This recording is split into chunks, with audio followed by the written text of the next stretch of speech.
Can we please talk about UFC 268 that just happened at the weekend? Man, there were some really excellent fights on there. Basically, if you're new to this, basically what I'm going to do is talk about the terrible bets that I put onto the UFC last weekend. And this is going to be a fun one because, man, did I strike out big time. Just literally, it's very rare that I pitch a no-hitter, you know? And, I didn't hit any single one of my bets, which was pretty terrible. But if you're new to this show, welcome. Basically what I like to do is place terrible bets on the UFC. I like to break down what's been going on. I like to have a bit of a laugh about what's been happening in the news with, like, in MMA and combat sports and all that kind of stuff. So let's crack on and have a look at what happened at UFC 268.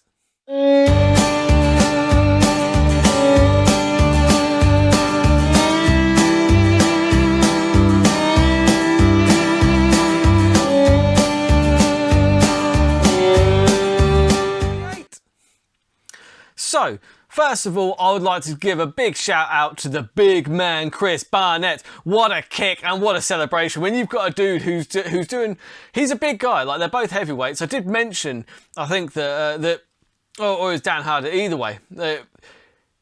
Chris Barnett, he's like a taekwondo guy, but he's big. He's like a heavyweight built a little bit like Daniel Cormier. He could cut down to middleweight if he was in shape. But anyway, huge spinning wheel kick, and then he did this like flip in the air celebration. He actually said in the press conference afterwards that in his mind he's 170 pounds. He fights like 170 pounder, certainly does. Very agile, really impressive. Alex Pereira looked really good. Obviously got taken down a couple of times, but that knee, the knee knockout, very, very good.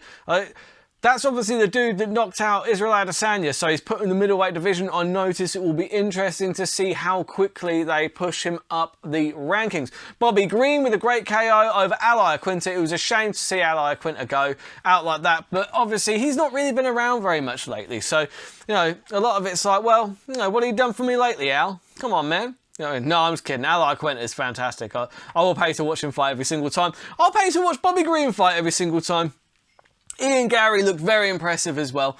Obviously, the new Irish kid coming over, welterweight, I think, because he's been talking about fighting Chimaev or Chimaev or whatever. Either way, yeah, fight between Gary and Chimaev would be very good. I'd pay to see that. Anyway, let's have a look. Gaethje versus Chandler. What a fight. I mean, if you haven't watched that fight, you're not an MMA fan and you're probably not watching this. So what does it matter? Even if you're not an MMA fan, you should go back and watch that because it was like a car crash. It was like two cars colliding. It was ridiculous. So much back and forth. Now, the odds on the decision were quite high. So, it was one of those that's like, I probably should have spotted that really, because every time they say, don't blink, this one is not going the distance, they always go to the distance. And Gaethje said that they should have been fighting to the death. Don't quite agree with that because Gaethje probably would have been dead quite a while ago. I mean, he did die against Khabib and Poirier then in that case. But either way, I get what he was saying. I admire the sentiment. And fair play to both guys. Both guys went way up in everyone's estimation. I mean, Chandler just going forward, taking shots. Some people were saying, oh, what are you doing clowning around, dropping your hands? It's gamesmanship. He was trying to get in there and do something to win that fight. Because the right man won, obviously, but either one of them could have won that. There was so many times where, Gaethje looked wobbled, Chandler looked wobbled. So I don't see the bet as a particularly bad one because I feel like there were plenty of moments where Gaethje could have gone down, but it was one of those where neither one of them went down. But either way, yeah. So ultimately terrible bet because the bet did not come off. I had Chandler by decision, by knockout in that one. Edgar versus Vera. I did say after I placed the bet, what am I doing betting on Frankie Edgar in this day and age? Although I would say that actually Edgar was ahead on the scorecards, on at least one of the judges' scorecards. It was 1-1 on the other two. So, and Edgar, I thought he was looking good. I thought he was looking good to get the decision in that fight. And fair play to Vera. What an incredible kick. What an incredible kick. A lovely highlight reel front kick to the face. It was very reminiscent of, the Anderson Silva and the Vitor Belfort and on the Vitor Belfort, and obviously Lyoto Machida clocked Randy Couture with a good one as well. That front kick up the middle when you've got a guy who can get his foot up that high.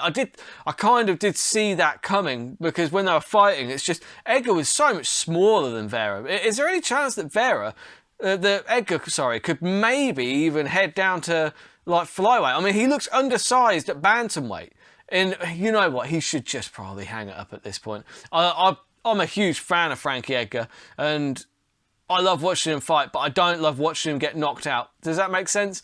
Because he's taken a lot of punishment now. He's had a few bad ones, and that one was a bad one. When they show the actual freeze frame of it, I'll see if I can bring it up here. Like, look at his face. Like, you can see that kick has aged him instantly. It's sent him to his 80s, hasn't it? Look at that. Beautiful. Anyway. Rose versus Zhang Weili, what a great fight. It was slightly closer this time. You know what, as soon as I said to my mate, we were watching it at the time, I said, I've bet on this one for a knockout, either fighter, and so guarantee this is going to go the distance, and obviously it did. Where does Zhang go from here? Back to the drawing board, I guess? I don't know, there's a lot of fights there in that division. Rose has just shown she's very dominant. It was a very good night for her. You know, I like Rose plenty, but well, I don't know. We'll see what happens. Usman against Colby, great fight. I would watch these fight every week, if I'm honest. I thought Colby was done after round 2. I thought he was absolutely heading out of there. And you know what? Fair play to him. He kept in there, and he kept the fight pretty competitive, you know? There are a lot of people that had it 2-2 going into the 5th round, which is ridiculous. He lost 3 rounds. I thought he lost that 3 rounds to 2 pretty fairly and squarely, but he did clip Usman a couple of times. Let's make no mistake about it. Whilst, you know, Colby definitely got hurt in that fight, but so did Usman. Usman also got clipped. And you know what, Colby, he's not even that old. I want to see how old Colby Covington actually is. I've actually completely forgotten. Let's have a look here, because I'm sure that he is younger than Kamaru Usman. I would say that. How old is he? Oh, do I have to actually click on the goddamn page? Of course I do. Couldn't be quick and easy, could it? Oh, he's 33. No, he's not as young as I thought he was. Yeah, no. If he's going to go back and get it done, he's by no means past it yet. He could easily find himself back in there. But both fighters gained a lot of fans there. You know, at the end, Colby was like, it's all money, man. At the end of the day, it's all love because, you know, I'm just trying to get money. And you know what? I think we all know that, really, don't we? But I still love the whole Colby Covington act. I love the shtick because it's entertaining. And this is entertainment. It's entertainment first and foremost. And that's not an opinion, that's fact. Anyway, let's have a look at the news. First thing, obviously, Colby Covington's calling for a fight with Jorge Masvidal. I think that is a smart thing to do because it keeps him relevant in the division. And, you know, a good win over Jorge Masvidal, you know, there's an argument there. Like, it probably wouldn't happen because he's been beaten twice by Usman and it's happened fairly recently. But it wouldn't be unheard of to see him go back into another title shot after that. I've seen stranger things happen than that. A good win over Jorge Masvidal would really kind of cement Colby Covington as, look, he's better than everybody else in this division. Unfortunately, it's Usman who is at the top that is a real problem. And honestly, I think that's a bad fight for Masvidal. I think that Colby Covington probably would beat Jorge Masvidal, but you know, with that being said, Jorge Masvidal has got that preposterous power that he can just seemingly put people out with, and that's a hell of a fight. That's a fight that will easily headline, you know, a fight night, or it could be a very good co-main event. Either way, people that will get asses in seats. That'll put an ass every 18 inches. That will sell tickets, and that is what this game is all about. So you've got to make that fight, haven't you? Jorge Masvidal versus Colby Covington. Sign me up to that. Dana White has apparently bet on the boxing and also watched the boxing. Apparently somehow that's news. Somehow people are getting all upset about Dana White having the audacity to have the boxing on one of his monitors whilst the UFC fights are going on. Look, end of the day, like he's a combat sports enthusiast. You know what I mean? He's an enthusiast into the boxing. He had a bet on the boxing. People would go, oh, he's paying, like, put $100 bet down on the boxing. It's like, that's like a tenner to Dana White, to be fair. And also, I'm not saying that's a bad thing. He deserves every penny of that money because it was him and the Fertitas that took all the fucking risk in the first place, right? People always rag on Dana White like he's the devil or some shit. If you don't like Dana White, then you're watching the wrong sport, mate. You need to have a word with yourself because the UFC would not be as we know it today without Dana White and the Fertittas. That is just a fact. Dana White is extremely good at what he does. Make no mistake about that. He gets paid a lot of money, but he is the best promoter, arguably, in combat sports. Because look at what they've managed to create. They spotted that what you need to do is get people invested emotionally. He introduced sales tactics to combat sports, right? And it was a genius move, because sales 101, you have to get your consumers emotionally invested into the product, then they will buy it. With the Ultimate Fighter series, Dana White and the Fertittas did exactly that. It was a brilliant idea, and it's one that they're still reaping the benefit of to this day. All those embedded series, all those behind the scenes access, all gets people invested in the fighters, which means that they part with their cash when it comes to fight night. And that is why Dana White is brilliant and deserves every single penny of what he's made. People seem to think that now he's got his money, he's the absolute devil. But don't forget, they were all 4 million in the hole at one point. What, are all those fighters, would they have bailed Dana White out had that not have worked out? Yeah, he deserves to take the biggest chunk of the pie. And that is the end of it, in my humble opinion. Anyway. So yeah, he watched the boxing, and apparently that makes him a terrible person. Like, he just wanted to watch both. I dare say he was watching both. He had an interest in the boxing as well. He's always been a boxing fan. That is not news. People will find any reason to hate on Dana White. It's actually hilarious at this point. Dylan Danis got slapped up and removed from the arena. So where the hell is it? Yeah, let's have a look at this. So basically, Dylan Danis apparently got slapped by Ali Abdelaziz, and then they removed him from the arena. Man, Dylan Danis can't catch a break at the moment, can he? He's getting choked out by people, by security staff at bars that he's trying to get into, and then he gets slapped by Abdulaziz, and yeah, apparently there was just some sort of altercation. Doesn't really say. Yeah, multiple people witnessed it. Danis was removed from the building. Ali Abdulaziz slapped him backstage. Both of them, they declined to comment, so there's really not much else to say on that one, other than I'm not surprised. Dylan Danis is, I don't know, he just seems like a bit of a weird guy. He hasn't really fought anybody of note, but he goes around, talking like he's the greatest fighter in the world. I'd love to see him fight some real opponents. It'd be interesting. Instead, he's more than happy to try and take on people's management, I guess. I don't know. Either way. Troll of the week. So this one, this one's a really funny one. You've got Chimaev. Basically, the old thing where you've got the woman lying in bed next to her fella, and she's just like, oh, I bet he's thinking about other women. Incorrect. We're thinking about, what, Leon Edwards versus Khamzat Chimaev? Jorge Masvidal versus Khamzat Chimaev. Gilbert Burns versus Khamzat Chimaev. Or even Kamaru Usman versus Khamzat Chimaev. I mean, all these possibilities. That's what we're going to bed thinking about, ladies.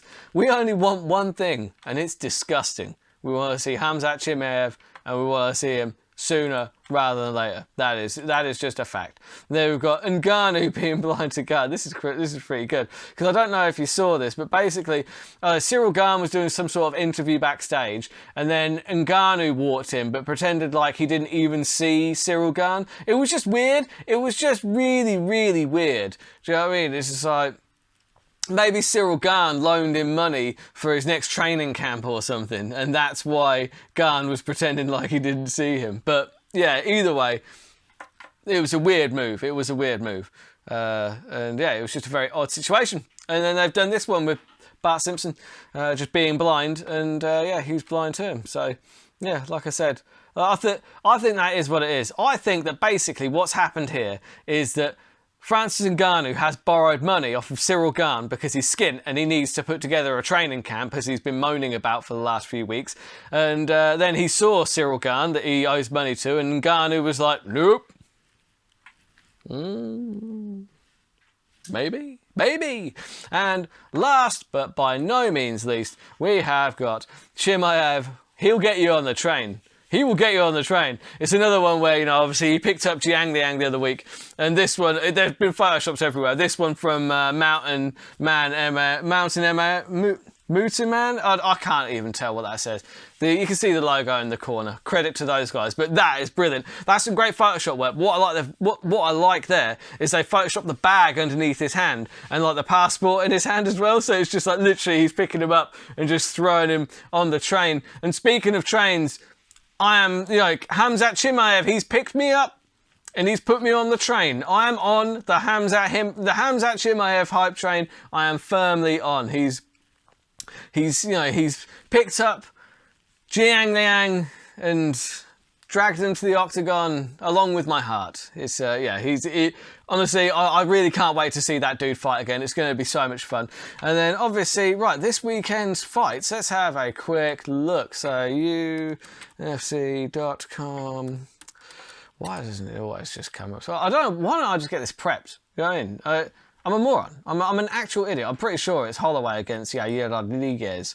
But let's just... it is as well.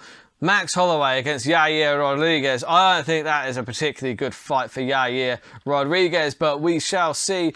Ooh, got the heavyweights in the co-main. Ben Rothwell against Marcos Rogerio de Lima. That's a hell of a fight. That'll be a real good one. And then who else have we got? Carl Dorcas is on this one. He's taking on that Roman Dolidze. That's a pretty good fight, actually, because obviously Dorcas was supposed to rematch with Kevin Holland, but Kevin Holland is injured. I'm hoping to see another headbutt into a choke. I'm going to bet on the submission again. I feel like they owe me for that submission. He's still got the tap. I don't care if there was a clash of heads. He's still got the submission.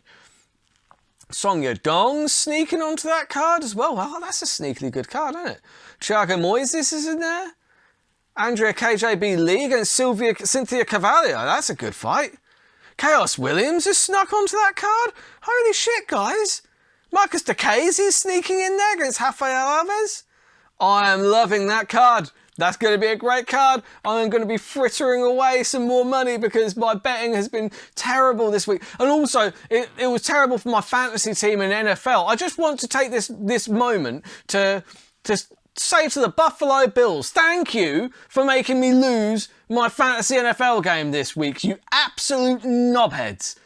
How do you have the #1 scoring offense in the league and go against the 3rd worst team in the league and come away with not one touchdown and lose the game? You absolute numpties. What are you playing at? Anyway, I will be placing a lot of terrible bets. Like I said, if you enjoy the content, please can you like and subscribe and share. And if you listen to this and you enjoy it, please tell your friends. Just try and get the word out there. Word of mouth is fantastic. I'm just trying to grow this thing as much as I can. Don't forget that you can find me on Instagram, Facebook, Twitter. It's all here to my right. All of my handles are just here. If you see any memes that you think I'll enjoy, drop me a message to the Facebook page or to the Instagram page. Tag me on Instagram. Follow me on all those things, Twitter and everything. And also, I'm also on Patreon as well. On the Patreon, you get exclusive content and early access to the fight picks. The fight picks will go live on Friday night for the Friday night fight picks. And don't forget, those odds can shift.